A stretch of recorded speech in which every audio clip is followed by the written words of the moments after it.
इन्नल हम्दुलिल्लाह नहमदुहु व नस्तईनुहु व नस्तगफिरुहु व नऊज़ु बिल्लाहि मिन शुरूरि अंफुसिना व मिन सय्यिआति अअमालिना मन यहदिहिल्लाहु फला मुदिल्ल लहु व मन युद्लिल फला हादिय लहु व अशहदु अल्ला इलाहा इल्लल्लाह वहदहु ला शरीका लहु व अशहदु अन्न मुहम्मदन अब्दुहु व रसूलुहु सल्लल्लाहु अलैहि वसल्लम। यदि इसको थोड़ी कम कर दो। अऊज़ु बिल्लाहि मिनश शैतानिर रजीम। क़ाल अल्लाहु अज़्ज़ा व जल वज़्कुर फ़िल किताबि इब्राहीम इन्नहु कान सिद्दीक़न नबिय्या इज़ क़ाल लिअबीही या अबति लिम तअबुदु मा ला यस्मअु व ला युबसिरु व ला युग़नी अन्का शैआ या अबति इन्नी क़द जाअनी मिनल इल्मि मा लम यअतिक फत्तबिअनी अहदिका सिरातन सविय्या। अल्लाह फरमाते इब्राहीम अलैहिस्सलाम उनका तज़किरा करें कि कुरान में हमें नबी सल्लल्लाहु अलैहि वसल्लम की सीरत पर अमल करने का हुक्म दिया गया है ना।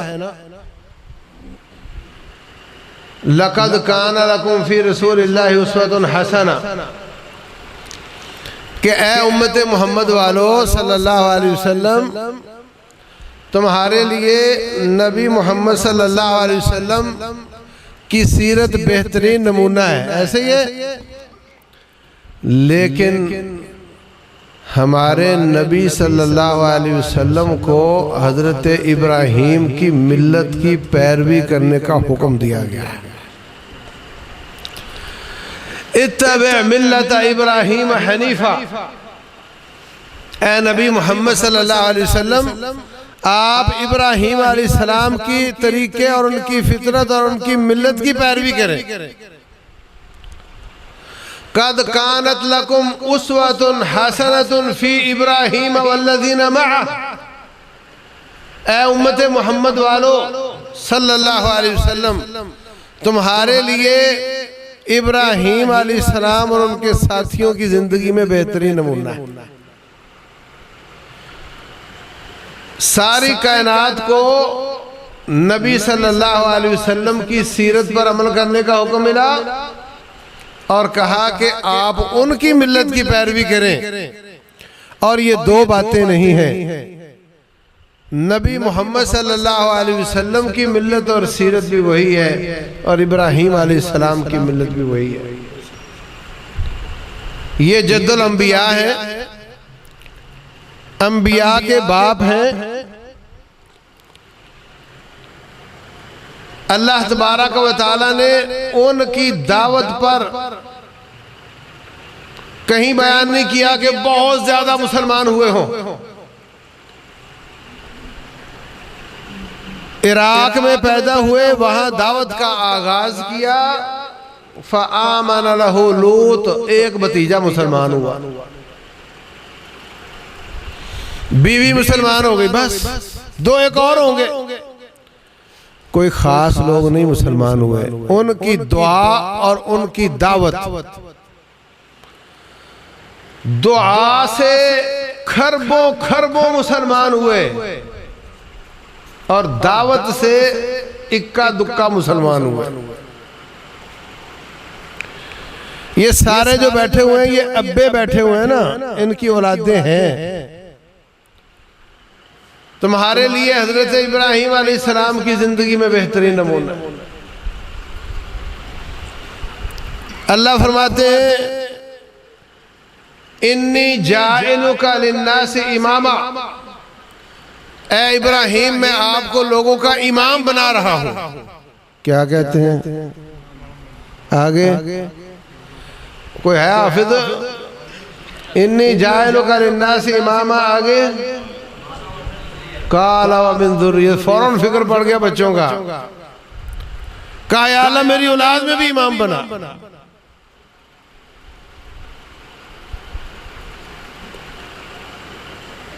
रब्बि जअलनी मुकीमस्सलाति व मिन ज़ुर्रिय्यति। या अल्लाह मुझे नमाज कायम करने वाला बना और मेरी औलाद को भी ना।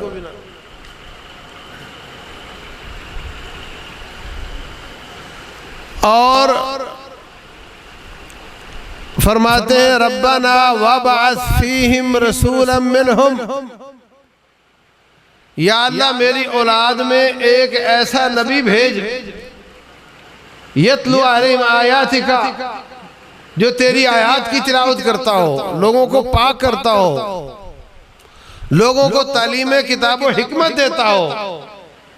ये दुआ है ना। अल्लाह अकबर। अपनी औलाद की दुआ की और दवा की, एक होती दुआ और एक होती दवा। एक होती कौली दुआ और एक होती है अमली दुआ। किसी के घर बच्चा पैदा हो तो वो बसा औकात अपनी नौकरी से छुट्टी ले लेता है, मेरे घर बच्चा पैदा हुआ है, मैं कल नहीं आऊंगा। हाँ, मुझे 3 दिन की, 1 हफ्ते की छुट्टी चाहिए, इसलिए कि ऐसी हालत में मेरी बीवी को मेरी ज्यादा जरूरत है। और इब्राहीम अलैहिस्सलाम बच्चा पैदा हुआ और हुक्म हुआ कि इनको जंगल में छोड़ करके आ जाओ।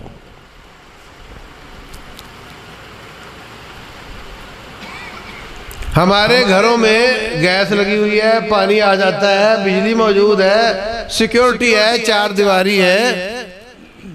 कहा कि सारा कुछ इनसे निकाल कर जंगल में जहां ना खाना है ना पीना है, जहां कोई जिंदगी के निशानात नहीं है, जहां कोई बिल्ली कुत्ते से बचने का तरीका नहीं है, वहां इनको छोड़ के आ जाओ। अकल मानती है 80 साल से ज्यादा उम्र हो और अल्लाह महंगा महंगा बच्चा दे और कहा इसको जंगल में छोड़ के आ जा, अकल मानती है? मगर ऐसी अकल को हजरत इब्राहीम नहीं मानते, जो रब की बात ना मानती हो।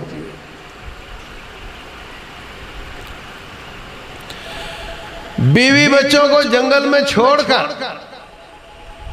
क्या कहते हैं?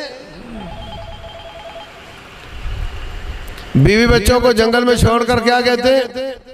मैं यहां क्यों छोड़ के आया हूं? इन्नी अस्कन्तु मिन ज़ुर्रियती बिवादिन गैरि ज़ी ज़र्इन इंद बैतिकल मुहर्रम।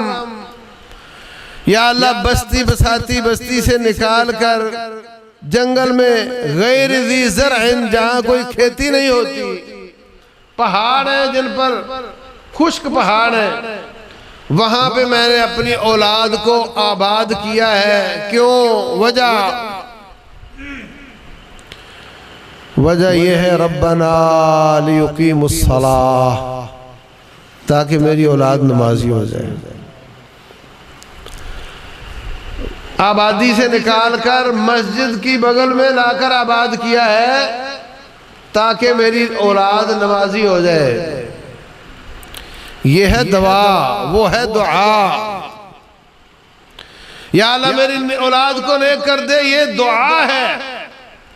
और अमली इकदाम ये है कि उनको ला करके मस्जिद के पास आबाद कर दिया, ये उनकी इस्लाह की दवा है। हमारे यहाँ किसी के पास पैसे ज्यादा आ जाए ना, वो गांव छोड़ के फिर चला जाता है बैरिया। ऐसे ही है ना, वहां कोई मस्जिद का इंतजाम नहीं होता, वहां तौहीद वाली मस्जिद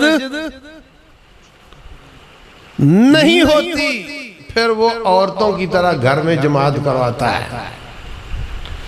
फिर जब तक वो बाबा जिंदा है, करंट मौजूद रहता है, नमाज औरतों की तरह पढ़ते रहते हैं। और जब बाबा टूट जाता है तो फिर बच्चे सारे बेनमाज हो जाते हैं, बेड़ा ही गर्क हो जाता है। दुनिया की तंगी बर्दाश्त नहीं, दुनिया में वुसअत चाहिए। और तवज्जो करो भाई, दुनिया में वुसअत चाहिए, कब्र की तंगी बर्दाश्त है।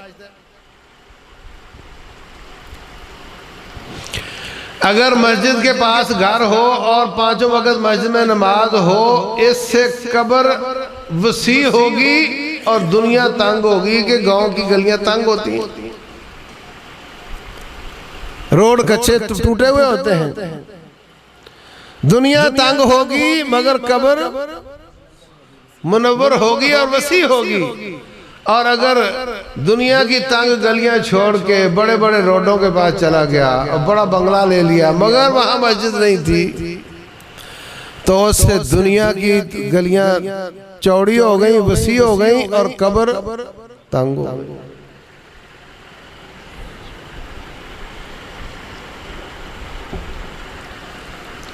अल्लाह वाले दुनिया की मुसीबत बर्दाश्त कर लेते हैं, दीन की मुसीबत बर्दाश्त नहीं करते। बात समझ आई? दुनिया की मुसीबत से दुनिया तंग होती है और दीन की मुसीबत से आखिरत परेशान होती है। बुखारी शरीफ की हदीस है, हजरत अब्दुल्ला बिन अब्बास रज़ी अल्लाह अन्हुमा अपने शागिर्द अता से कहते हैं, अता इधर आओ, बुखारी में मुस्लिम में, इधर आओ, मैं आपको एक बूढ़ी औरत दिखाता हूं, उसने जन्नत में जाना है। क्या बात है, क्या बात है कि हम उस शख्स को देखें जिसका जन्नत में जाना यकीनी है। कहा उस्ताद जी इस औरत की क्या खूबी है? कहने लगे अहद नबूवत में आई थी, उस जमाने में औरतें धोती ज्यादा बांधती थी। अहद नबूवत में आई थी, कहती हजरत मुझे मिर्गी के दौरे पड़ते हैं और मैं गिर जाती हूँ चलती चलती और मैं तड़पने लग जाती हूँ, मुंह से झाग निकलती है और मेरा तहबंद भी खुल जाता है। काबिल तर्स है ना? अगर हमारे मस्जिद के इमाम साहब से कहा जाए कि एक बीबी आए कहे जी आप मेरे लिए दुआ कर दे, तो क्या करेगा? मना करेगा। लेकिन कुर्बान जाऊं मेरे मुस्तफ़ा अलैहिस्सलाम कमाल रहमत है, रहमतुल लिल आलमीन है।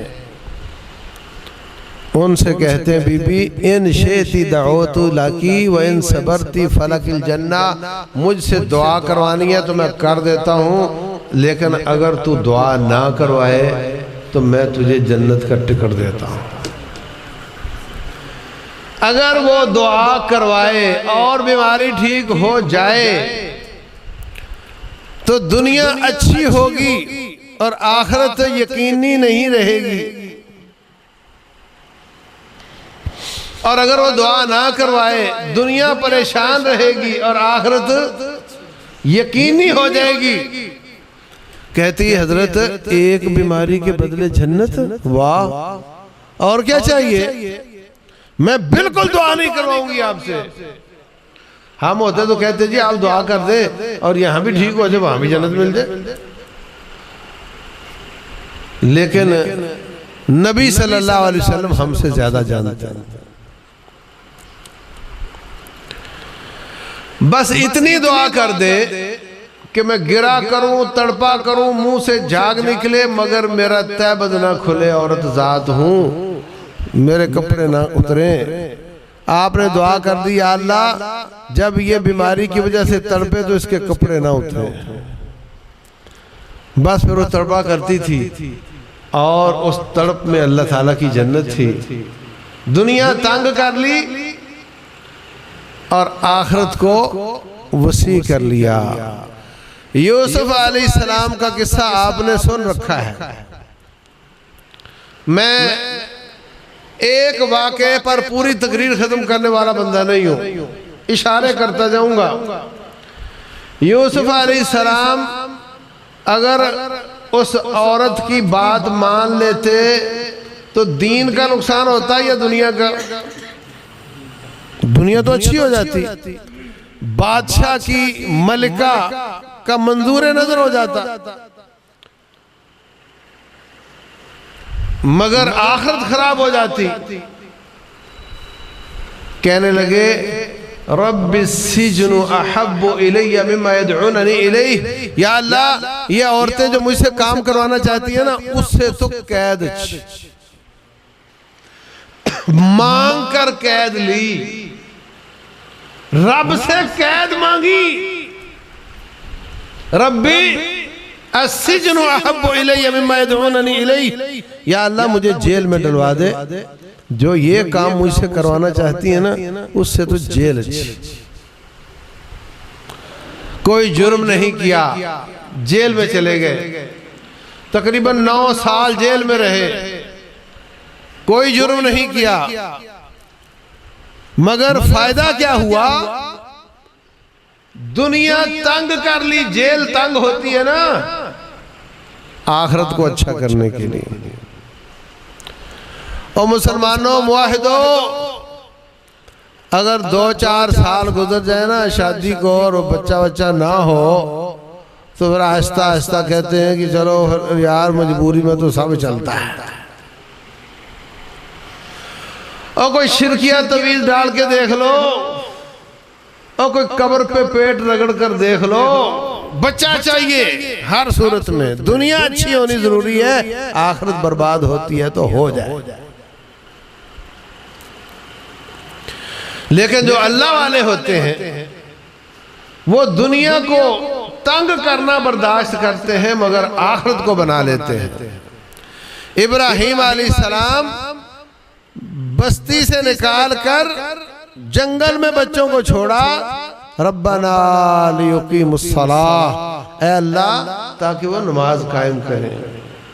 दुनिया की तकलीफ है, अल्लाह वारिस है, लेकिन आखिरत अच्छी होनी चाहिए। अल्लाह अकबर। बाप को दावत दी तौहीद की, या अबती लिमा तअबुदु मा ला यस्मअु वला युबसिरु वला युगनी अन्का शैआ। आप उन बुतों की पूजा क्यों करते हैं जो देख नहीं सकते, जो सुन नहीं सकते, तेरे किसी काम नहीं आ सकते।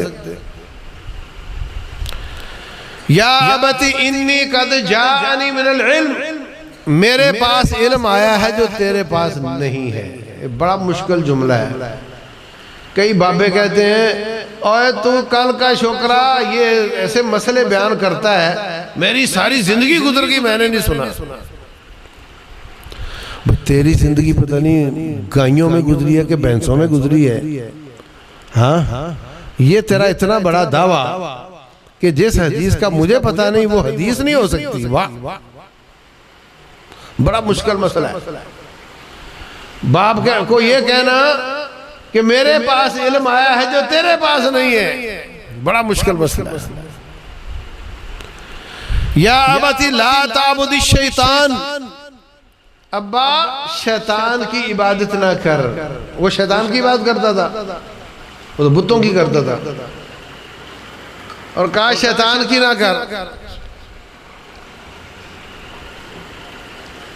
हकीकत ये है कि अल्लाह तबारक व तआला के मुकाबले में इबादत का उम्मीदवार शैतान ही है और कोई है ही नहीं। आप लोग डब्बे रखते हो ना घरों में, चंदे वाले डब्बे घरों में रखते हो ना, किसी पान की दुकान पे हो, किसी परचून की दुकान पे हो, किसी मस्जिद में हो, किसी घर में हो, चंदा सारा उस जमात को मिलेगा जिसका वो डब्बा है। ऐसे ही कोई हजर की पूजा करे, कोई शजर की करे, कोई कब्र की करे, कोई ईसा अलैहिस्सलाम की करे, कोई हजरत अली की करे, कोई अब्दुल कादिर जिलानी रहमहुल्लाह की करे, जिसकी भी इबादत रब को छोड़ के करेगा होनी वो इबादत शैतान की ही है। वो शैतान की ही होनी, क्यों कि और कोई कैंडिडेट ही नहीं है। चैलेंज ही उसने किया था, चैलेंज ही उसने किया था अल्लाह ताला को, मुकाबला ही उसने शुरू किया है। इसलिए कोई कब्र की इबादत करे, हजर की करे, शजर की करे, जिसकी भी करे, जो रब की नहीं वो सारी शैतान की। अल्लाह फरमाते क़यामत वाले दिन अलम अहद इलैकुम या बनी आदम अल्ला ताबुदू शैतान, ए आदम सादो मैंने तुम्हें कहा नहीं था कि शैतान की पूजा ना करना, और लोग शैतान की तो नहीं करते। वो तो कोई कब्र की करता है, कोई शजर की, कोई हजर की, कोई जिंदा की, कोई मुर्दा की। लेकिन रब फरमाते मैंने तुम्हें कहा नहीं था शैतान की पूजा न करना, लिहाजा वो सारी शैतान की पूजा ही है। जो रब रहमान की खालिस इबादत नहीं वो शैतान की है। अल्लाह तो खालिस कबूल करता है, 99% रब की हो, 1% किसी और की हो, रब कबूल नहीं करता। फरमाया अना अगना शुरका यानी शिर्क, मैं सारे शरीकों से ज्यादा बेपरवाह हूं। मन आमिला अमलन अशरका फीही माइया गैरी, जिसने कोई भी काम किया और उसमें मेरे सिवा किसी को शरीक कर लिया, तरक्तुहु व शिरकहु, मैं उस बंदे को भी छोड़ देता हूं, उसकी इबादत को भी छोड़ देता हूं। मैं तो वो कबूल करता हूं जो खालिस मेरे लिए। तो मेरे अजीज भाइयों, इब्राहिम अलैहिस्सलाम कहते हैं या अबती ला ताबुदी शैतान, अब्बा जान शैतान की इबादत न करना। इन्न शैतान कान लिर्रहमान असिया, वो तो रब का नाफरमान है। आगे से कहता है अरागिबुन अंत अन आलिहती या इब्राहिम, इब्राहिम तुम मेरे माबूदों से मुंह फेरने वाला है क्या? अरागिबुन अंत अन आलिहती या इब्राहिम ला इल्लम तंतही, अगर तू बाज ना आया इस तौहीद से, ला अर्जुमन्ना का, मैं तुझे पत्थर मार मार के भस्म कर दूंगा। वह जो नहीं मलिया, निकल जा मेरे घर से। अपने घर से निकाल दिया, कोई ठिकाना नहीं, सारी भागी है, सारे दुश्मन है। कोई होटल नहीं, कोई पनाहगाह नहीं, कोई खाना नहीं, कोई रहने की जगह नहीं। बाहर गए जाकर के अवाम को तौहीद की दावत दी, कहा कि ये तुम क्यों करते हो, ये बुतों को क्यों रखा हुआ है? मा हादिही तमासील अल्लती अंतुम लहा आकिफून, ये जिसके सामने झुकते हो ये क्या है? कहने लगे क्या व्या का हमें नहीं पता, हमारे अब्बे दादे ये करते थे इसलिए हमने भी करना है। ये बड़ी मुसीबत है। हमारा बाप दादा ये करता था, हमने भी करना। दुनिया में बाप दादे की नहीं मानते। बच्चे कहते अब्बा ये जमाना और है, ये आप लोगों वाला नहीं है। इस जमाने का हमें ज्यादा पता है। दुनिया में वालिदैन की तात नहीं करते, कहते हमें ज्यादा पता है, आपको नहीं पता। और दीन में अपने बाप की तात करते, नहीं जो अब्बा कहता वही ठीक, अपने अकल का स्विच ऑफ कर देता। कालू वजदना आबाअना लहा आबिदीन, हमें तो अपने अब्बा दादा को ऐसा ही करते हुए पाया। कहने लगे अच्छा फिर मैं इनका हिसाब लगाता हूँ। तोड़कर कुल्हाड़ा बड़े के ऊपर रख दिया। वो आए कहने लगे मन फ़अला हाज़ा बिआलिहतिना इन्नहु लमिनज़ ज़ालिमीन, ये किसने किया, बड़ा जालिम है। कहने लगे कोई तफ्तीश की जरूरत नहीं, एक ही बंदा है उसी ने किया होगा। बुलाया अंत फ़अलत हाज़ा बिआलिहतिना या इब्राहिम, इब्राहिम ये तूने किया है। कहने लगे देखो कभी भी कोई केस हो जाता है, कोई कैजुअलिटी हो जाती है, कोई बंदे मर जाते हैं, कोई फटर हो जाते हैं, तो सबसे पहले अगर वो बंदे की रूह ना निकली हो तो उससे पूछा जाता है कि क्या हुआ है। सबसे अच्छी गवाही तो उसकी होती है। तो ये जिसकी टांग टूटी है ये वैसे तो मतलब ठीक ही है ना, जिसकी बाजू टूटी है बाकी तो ठीक ही है। चलो जिसकी गर्दन टूटी है उसको छोड़ दो, इनसे पूछो। फसअलूहुम इन कानू यंतिकून, इनसे पूछो। और अगर दुनियावी कायदे ज़ाब्ते के मुताबिक सोचा जाए तो नजर तो आ रहा बाकी टूटे फूटे हैं और एक के ऊपर कुल्हाड़ा है। आला कत्ल भी बरामद हो चुका है, हाँ, और उसके हाथ में आला है, और ये बाकी सारे टूटे हुए। बल फ़अलहु कबीरुहुम हाज़ा, ज़ाहिर तो ये होता है कि इसका काम है। तो कहने लगे क्या बताएं इब्राहिम, आप तो जानते ही हो ये तो बेचारे बात ही नहीं कर सकते। कहने लगे तौफ है तुम पर और तुम्हारे माबूदों पर, इनकी इबादत करते हो जो अपना दिफा नहीं कर सकते, तुम्हारे किस काम आएंगे। बंदा फौत हो गया, उसकी बुनियाद नहीं उतर रही थी, फाड़ कर काट कर उतारी। फिर वो अकड़ गया था, इस्तिंजा नहीं कर सकता था, किसी और ने करवाया। और फिर उसको नहलाया, वो खुद नहीं नहा सका, और फिर मनो मट्टी के नीचे दबा दिया, बोले अब ये मेरा हाजत रवा हो गया। ला हौला वला कुव्वता इल्ला बिल्लाह। है कोई अकल वाली बात? कहने लगे इसको पुलिस को दे दो। पुलिस ले गई उनको बादशाह के पास। बादशाह कहता है तेरा कौन रब है? कहने लगे मेरा रब वो है वो जिंदगी और मौत का मालिक है। वो कहने लगा ये तो मैं भी कर सकता हूँ, जो जिस पर सजाए मौत है उसको माफ कर देता हूँ, तो ये मैंने जिंदा कर दिया, और बेगुनाह को पकड़ के काट देता हूँ, मैंने मार दिया। जिंदगी मौत का तो मैं भी मालिक हूँ। अब इसमें बहस करते तो कह सकते थे कि वो तो पहले ही जिंदा था, तूने क्यों कैसे कर दिया। लेकिन उन्होंने सोचा कि बरीक क्या छानना है, बरीक क्या छानना है, हमारे पास पत्ते ही बहुत है। कहा अच्छा तो फिर मेरा रब मशरक से सूरज निकालता है, तू मगरब से निकाल के दिखा। तो कहने लगा नहीं, ये लॉजिक दलील इसमें तो हम हार गए, अब इसको आग में डाल दो। अल्लाह अकबर।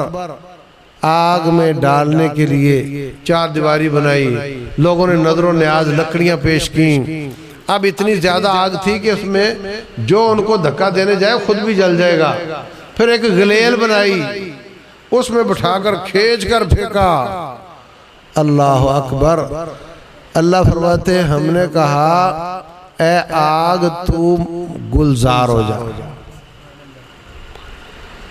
अल्लाह बदला तो नहीं, वही है ना। रब्बे काबा की कसम है, सारी कायनात की कुव्वतें और ताकतें और उसके इख्तियारात आज भी मेरे रब के हाथ में। असहाबे काफ थे ना,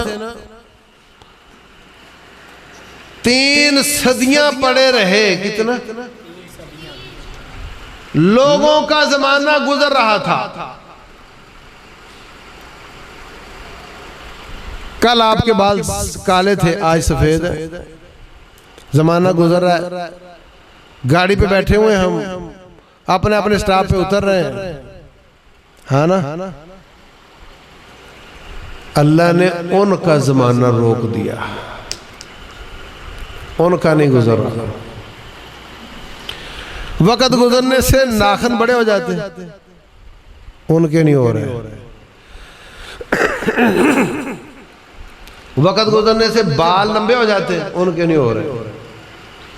वक्त गुजरने से कपड़े वो सीधा हो जाते हैं, उनके नहीं हो रहे।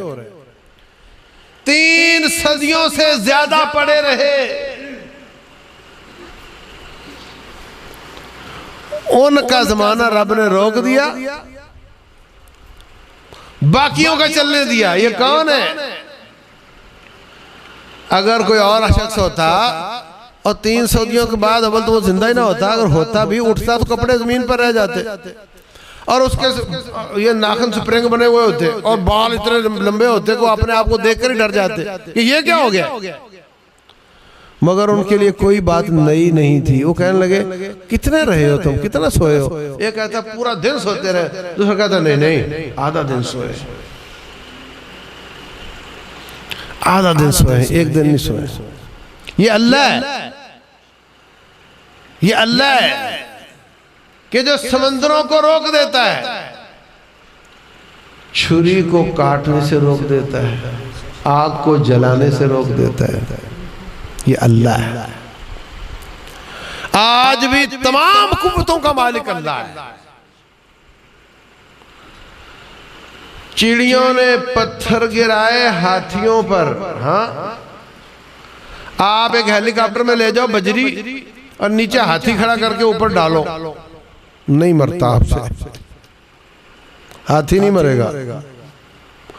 हाथी पर हेलीकॉप्टर से बजरी गिराओ, हाथी नहीं मरेगा। अगर मर भी गया ना तो पता चलेगा ये बंदा मरा पड़ा, ये हाथी मरा पड़ा है। हाँ, पता चलेगा ना। लेकिन अल्लाह फरमाते हैं फजअलहुम कअस्फिम माकूल, हमने उनको ऐसे कर दिया जैसे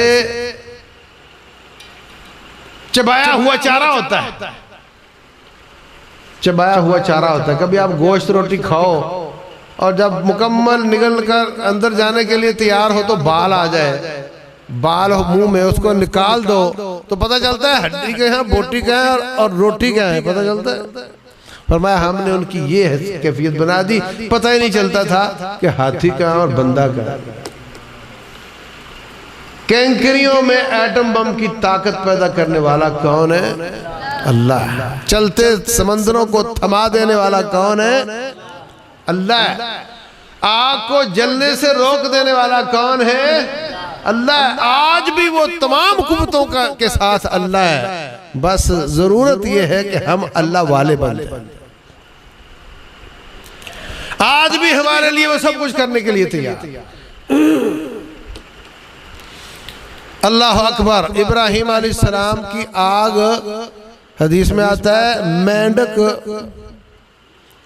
बुझा रहा था, पानी लाता था और डालता था कि कहीं बुझ जाए। ये मेंढक से क्या होता है भाई?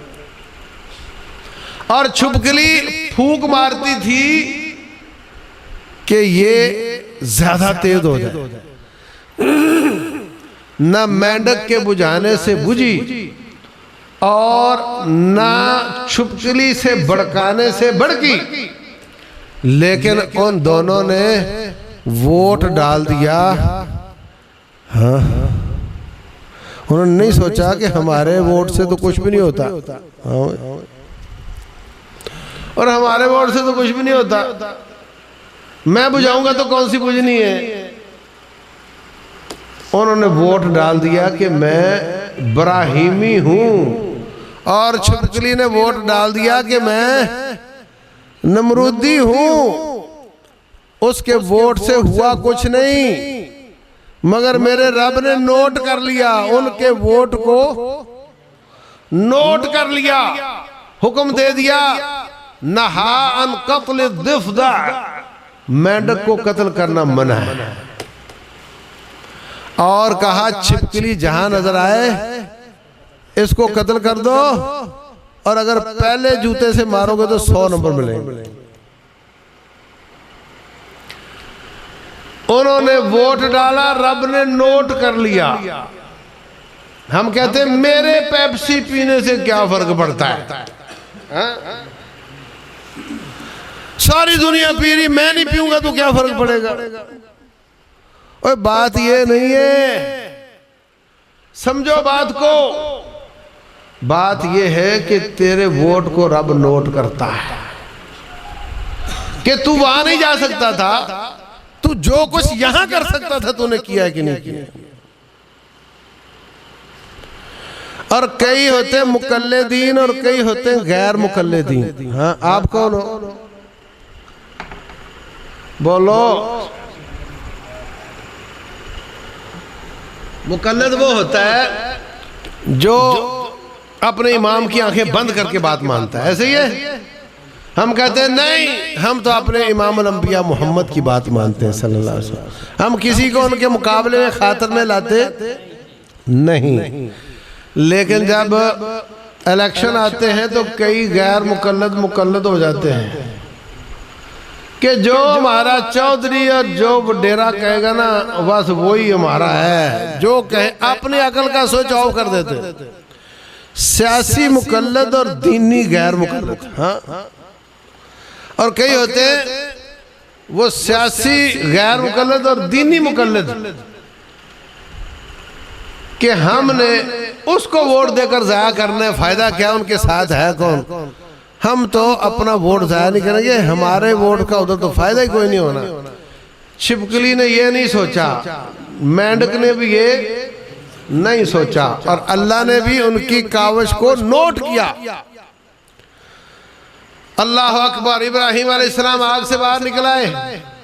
इतना बड़ा मौजज़ा था, इतना बड़ा मौजज़ा था कि चाहिए था सारे मुसलमान हो जाते, मगर कोई नहीं हुआ।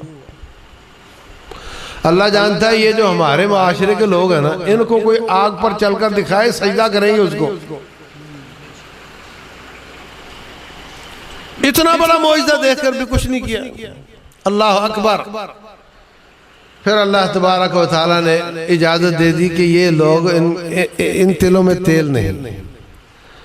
इतना बड़ा मौजज़ा देखे भी बात नहीं मान रहे। वहां से निकले फलस्तीन आए, वहां से आए तो मिस्र आ गए। वहां के बादशाह ने उनकी बीवी पर दस्त दराजी की कोशिश की, अल्लाह ने उनको बचाया और उस जालिम ने जाते वक्त लौंडी हदिया दे दी। लौंडी का नाम आजर, आजर अजीर मतलब नौकरानी, उसका नाम पता नहीं क्या था। उसको लोगों ने हाजर बना लिया और हाजरा बना लिया। बहरहाल वो लेकर आई तो कहने लगी अल्लाह ने मुझसे औलाद नहीं दी, तो ये लौंडी है, ये मैं आपको दे देती हूँ, अल्लाह करे इससे आपको औलाद मिल जाए। बंदा टैलेंटेड है, अल्लाह का नेक बरगज़ीदा है, अल्लाह का खलील है, तो अगर औलाद होगी तो वो भी नेक होगी। तो आम आदमी को औलाद ना मिले तो कितनी बड़ी मुसीबत है, और अगर इस तरह के टैलेंट वाले आदमी को ना मिले तो ये तो उम्मत का नुकसान है। तो आपको अल्लाह औलाद दे दे। अल्लाह ने इब्राहिम अलैहिस्सलाम को इस्माइल अता कर दिए। अल्लाह अकबर। फिर हुक्म हुआ कि इनको मक्का में छोड़ दो। मक्का में छोड़ दिया ताकि ये नमाजी बन जाए। फलम्मा बालगा माहु साया, जब वो काम काज के लायक हो गए, यही को 12-14 साल के हो गए, तो अल्लाह फरमाते हैं इन्नी अराफिल मनाम अन्नी अज़बहुका, मैंने ख्वाब में देखा है कि मैं तुझे ज़िबा कर रहा हूँ। बेटा को बाप कहता है, भाई आप उसको ले जाते जंगल में, आओ बेटे ज़रा घूमने जाते हैं, और छुरी छुपा के ले जाते और वहाँ जाकर के उसको अचानक लिटा करके ज़िबा कर देते। आप उसको बता रहे हैं, बता तो तब रहे कि अगर वो उसने इनकार किया तो फिर आपने रब की नहीं माननी। जब आपने फिर भी माननी है तो फिर मशवरा क्यों कर रहे हैं? इसलिए कि जो जान देने जाता है उसकी कीमत और होती है, और जिसको वो लेने आता है उसकी कीमत और होती है।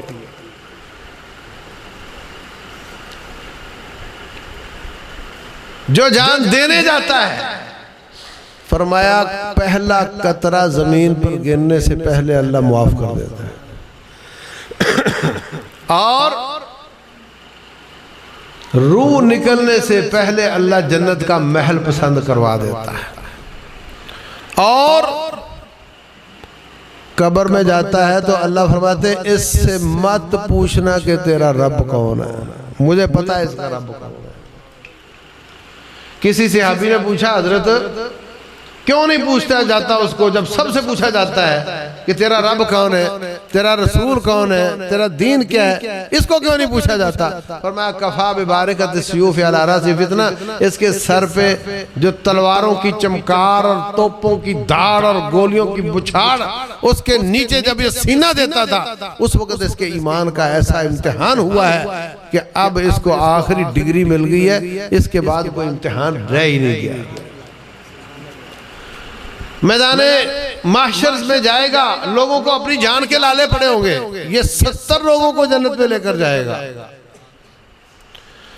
जन्नत में जाकर फरमाया हमने 100 मंजिला टावर तैयार किया है मुजाहिद के लिए, माबैन दरजतैन माबैन समाई वल अर्द, हर मंजिल का फासला जमीन आसमान का फासला। अल्लाह अकबर। और फिर ये मुजाहिद है, फिर शहीद का दर्जा उससे भी ऊपर होगा। और अगर वो कुरान याद है और मैं पढ़ता जा और चढ़ता जा, उसका मर्तबा और भी आगे होगा। और जिसको वो लेने आते हैं उसकी मौत मुफ्ते में जाती है। इब्राहिम अलैहिस्सलाम फरमाते इन्ना सलाती व नुसुकी, आगे व महयाया व ममाती लिल्लाहि रब्बिल आलमीन, मेरी जिंदगी भी अल्लाह वास्ते, मेरी मौत भी अल्लाह वास्ते। तो बेटे को इसलिए बताया था कि इसकी मौत भी अल्लाह वास्ते हो, ये जान देने के लिए जा रहा हो। अल्लाह अकबर। फलम्मा अस्लमा, जब दोनों सरेंडर हो गए अल्लाह के हुक्म के सामने, वतल्लहु लिल जबीन, बच्चे को माथे के बल लिटा लिया, वनादैनाहु अय्या इब्राहिम, हमने आवाज दी है इब्राहिम। कैसी बात है, हमने आवाज दी। रब अपने खलील को आवाज दे रहा है। क्या कहा? कद सद्दक़त रुया। रब फरमाते अकीमुस्सला, नमाज पढ़ा करो। वाज़े है ना, नहीं पढ़ते। आतु ज़कात दिया करो, बात साफ है ना, नहीं देते। और इब्राहिम, मैंने तो आपको ख्वाब दिखाया था, इशारा किया था, मैं तो लोगों को साफ साफ हुक्म देता हूं फिर नहीं मानते, और तुझे तो मैंने साफ कहा ही नहीं था कि बच्चा दिबा कर। कद सद्दक़त रुया, तूने तो मेरे इशारे पे अमल कर लिया, तो मेरे इशारों पे चलता है। तो मेरे भाइयों, ये कुर्बानी के दिन जानवर ज़िबा करो, मगर तसव्वुर यही रखो कि अगर मुझे बच्चा ज़िबा करवाना पड़ा अल्लाह के दीन पर तो मैं उसके लिए भी तैयार हूं। मुझे अपनी जान देनी पड़ी तो मैं उसके लिए भी तैयार। तौहीद की बुनियाद पर, शिर्क से बचते हुए, इन सलाती व नुसुकी, मेरी नमाज और मेरी कुर्बानी, व महया, या मेरी सारी जिंदगी, व ममाती, और मेरी मौत, लिल्लाहि रब्बिल आलमीन, सब अल्लाह वास्ते। ये फलसफा है, ये तसव्वुर है। इस तसव्वुर के साथ कुर्बानियां करो। और ये कुर्बानियां पेश करने का एक रेला है, एक ट्रेन है, एक गाड़ी है, उस पर कहीं ना कहीं पांव रख लो। ये खूनी लकीर है, उस पर कहीं ना कहीं पांव रख लो। आज ही मैं बात कर रहा था कि हमें जब हालात खराब हुए तो कहा आप लोगों ने अपने घरों में नहीं रहना। हम अपने घरों से निकल गए। तो मैं कह रहा था कि ज़बानी ताल्लुक तो था हमारा, मगर रब ने उसको जस्टिफाई कर दिया। हमें भी वो तकलीफ आ गई ताकि यकीन हो जाए कि हमारा भी उनसे कोई ना कोई ताल्लुक है। भाइयों, फलस्तीन में मुसलमान कट रहे हैं, कोई निशानी दिखाओ कि आपका उनसे ताल्लुक है। हमारे वो चाचे के बेटे नहीं है, चाचे के बेटे भाई इसलिए हैं कि हमारा दादा एक है, और फलस्तीन की बेटी बहन मेरी इसलिए है कि हमारा अल्लाह एक है। जितना ताल्लुक रब से गहरा होगा उतना उससे होगा, उतना कश्मीर की बच्ची से होगा। और अगर उससे हमारा ताल्लुक कमजोर है तो फिर रब से भी कमजोर है, फिर रब के साथ ताल्लुक भी, क्योंकि रिश्ता ईमान का रिश्ता है। तो कोशिश करो कहीं ना कहीं इस गाड़ी में हमारा पांव भी आ जाए। कोई शख्स गोली बना रहा है, कोई गोली खरीद के दे रहा है, कोई पेड़े कर रहा है, कोई रोटी बनाकर दे रहा है। जब जिहाद होता है तो सारे काम करने पड़ते हैं ना। कोई लकड़ियां उठा के ला रहा है, मगर जो कुछ भी हो रहा होता है उनके बगैर जिहाद नहीं हो सकता। रोटी के बगैर हो सकता है, गोली के बगैर हो सकता है। ये चेन है, कहीं ना कहीं पांव रख लो। मैंने मुस्तकिल तौर पर इसराइल और काफिरों की प्रोडक्ट का बायकाट किया। कोई तो दलील हो कि मैं उनके साथ। और मैं तो कभी डरता हूं कि जब हम बद्दुआ देते हैं ना उनको कुनूत में, या अल्लाह जालिम यहूदियों को तबाह कर दे, या अल्लाह जालिम ईसाइयों को, हिंदुओं को तबाह कर दे, और फिर कहते हैं या अल्लाह उनके जितने भी मददगार हैं उनको भी तबाह कर दे। कहते हो नहीं? मुझे खतरा होता है कि जो उनकी प्रोडक्ट खरीद के उनकी मदद करता है कहीं ये भी ना रगड़ा जाए। मुझे खतरा है। जबान का चस्का नहीं छोड़ सकते। वो खून बहा रहे हैं। तो भाइयों, कोई उनको कुर्बानी भेजकर, कोई उनको खेमा भेजकर, कोई कुछ नहीं कर सकता, तो फजर से पहले उठकर उनके लिए आंसू बहाकर कोई निशानी पैदा कर लो जो दिखा सको कि हमारा भी उनके साथ ताल्लुक है। और कुर्बानी का तस्वर ये है कि मैं अपनी जान, अपनी माल, अपनी औलाद, ये मेरा नहीं, मेरे अल्लाह का है। जब तक मेरे पास है, जब तक अल्लाह नहीं मांगता, जब मांगता है तो फिर उसका है। ये तस्वर लेकर मुसलमान जीता है।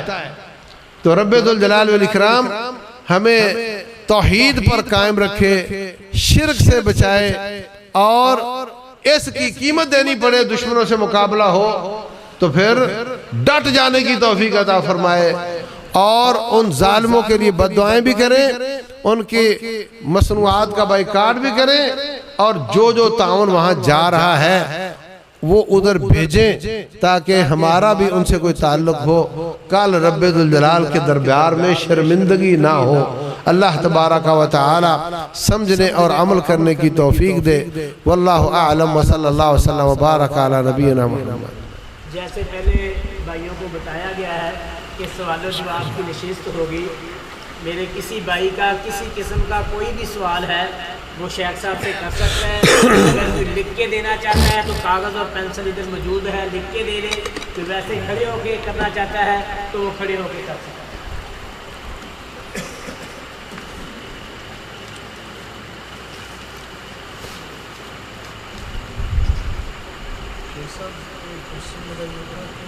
हम लोग अभी जो नौजवान नस्ल वो पढ़ लिख कर मुख्तलिफ कंपनीज में जॉब करती है, इस्लाम में न मर्द औरत को देखना हराम है।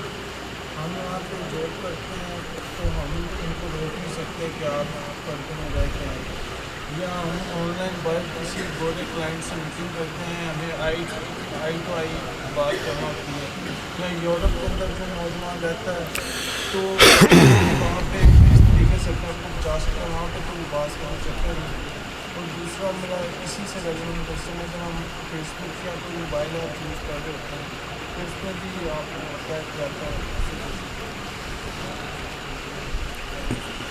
बिस्मिल्लाहिर्रहमानिर्रहीम। भाई ने सवाल किया है कि हम मोबाइल इस्तेमाल करते हैं तो वहाँ लड़कियाँ नज़र आ जाती हैं, और हम फैक्ट्री में जाते हैं तो वहाँ भी लड़कियाँ काम कर रही होती हैं, और हम कोई यूरोप में किसी से बात करते हैं तो वहाँ भी औरत से बात करनी पड़ती है। तो क्या किया जाए? देखो भाइयों, अल्लाह ताला फरमाते हैं फत्तकुल्लाह मस्तताअतुम, अल्लाह से डरो जितनी तुम्हारी ताकत है। जिसके बगैर गुजारा होता है वो करो, जितना बच सकते हो बचो। इस गुनाह की नफरत आपके दिल में जिंदा रहे। और याद रखो, अल्लाह तबारक व तआला ने अपनी इबादत का हुक्म दिया है और नाफरमानियों से मना किया है, और ताअत का हुक्म दिया है। ऐसी जॉब जो परेशान करती हो दीन को और दुनिया अच्छी करती हो, उससे बचना चाहिए। कई लोग मुझे पूछते हैं, वो जी दफ्तर में जाते हैं तो वो असर का वक़्त तो वहाँ गुजर जाता है, और फिर हम जोर के साथ असर रोज़ाना पढ़ लिया करें। क्यों भाई? मतलब रब की इबादत को रगड़ दो और अपना उल्लू सीधा रखो। तो क्या अल्लाह ताला ने आपको जॉब के लिए भेजा है या इबादत के लिए भेजा है? तो असल बात तो ये है, जो मैं कहना नहीं चाहता, वो ये है कि आप टोकरी उठाओ, मजदूरी करो, आपकी 2 लाख है, 50,000 रुपये गुजारा करो, दुनिया परेशान करो, आखिरत को अच्छा करो। असल तो ये है। लेकिन ये मानेगा कौन मेरी? वो कहेगा मैं पढ़ा लिखा, मैं टोकरी कैसे उठाऊं? तो फिर नहीं मानते हो तो फिर जितना बच सकते हो बचो, जितना बच सकते हो बचो। कसरत से इस्तिगफार करो अल्लाह तबारक व तआला से कि हम या अल्लाह ये काम करते हैं और बीच में हमें इस तरह की नाफरमानियां करनी पड़ती हैं, हमें माफ़ कर दें। कट्टे की कुर्बानी आबिद साहब ने, भुट्टी साहब ने जायज़ करार दिया है। देखो जो कट्टा है ना, ये अरब इसको गाय की नस्ल ही समझते हैं, शक्ल से भी वैसी होती है। अहदे नबूवत में ये पालतू नहीं थी, ये जंगली थी, तो उस वक़्त इसका नाम नहीं लिया गया। अब ये पालतू है तो इसकी कुर्बानी ठीक है। बल्तिस्तान में, सकरदू वगैरह में, गिलगित में यौक की कुर्बानी की जाती है।